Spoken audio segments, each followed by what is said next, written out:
भगवान के वंश में राजकुमार एक दिन खेलने के लिए गए और खेलते खेलते उन्हें प्यास लगी। कुएं के पास गए और देखा एक विशाल काय गिरगिट कुएं में पड़ा हुआ है।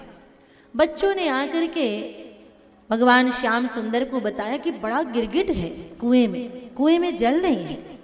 भगवान आए और उस गिरगिट को स्पर्श किया। स्पर्श करने मात्र से ही वह गिरगिट सुंदर शरीर को धारण किया और अपना परिचय दिया। नृगो नाम नरेंद्रो हम इक्ष्वाकु तनयः प्रभु।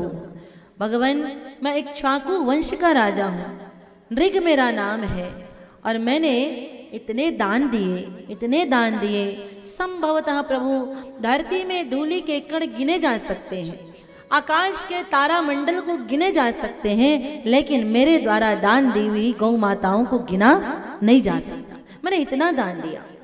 तो भगवान ने कहा फिर गिरगिट क्यों बन गया?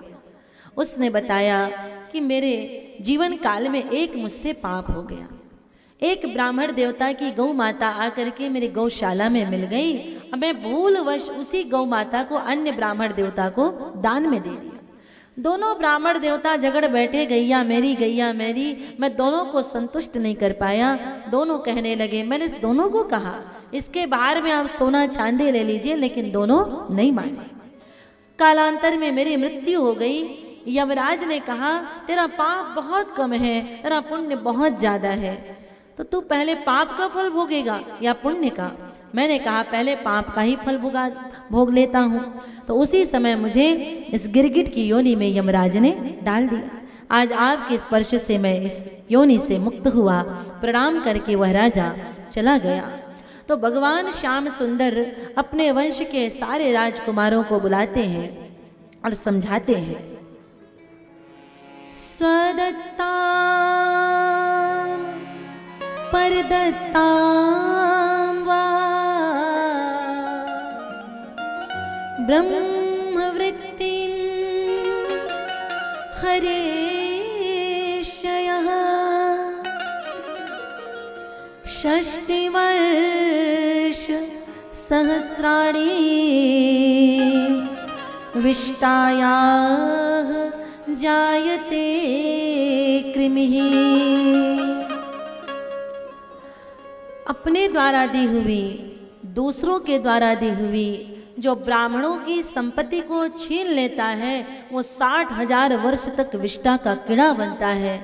भगवान स्वयं कहते हैं मैं सभी पाप से मनुष्य को बचा सकता हूँ, लेकिन जो ब्राह्मण का अपराध करता है मैं उसे किसी पाप से बचा नहीं सकता। भगवान कह रहे हैं ब्रह्मवृत्तिम हरेशय।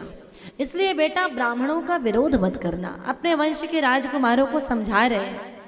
भगवान पहले से बता रहे कि दुर्वासा का अपमान ये करने वाले हैं और वही हुआ जिसका भय था। अंतिम में वो सुनेंगे हम लोग।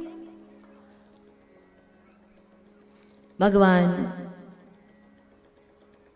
अपने वंश के बालकों को कहते हैं कि ब्राह्मणों की आजीविका के साधन को मत छीनना। इस अपराध का मेरे पास कोई क्षमा नहीं है। और मैं कहती हूँ व्यासपीठ से कि ब्राह्मणों की तो क्या, किसी की भी संपत्ति को न छीने, किसी को भी कष्ट न दें। अपने जीवन काल में आप निरंतर ये प्रयास करें कि आप कभी किसी को कष्ट देने वाले न बने। हमेशा आशीर्वाद लीजिए। ऐसा कार्य करिए कि दुनिया वाले आपको सहसा ही आशीर्वाद दे पड़े। बोल उठे, आशीर्वाद लीजिए।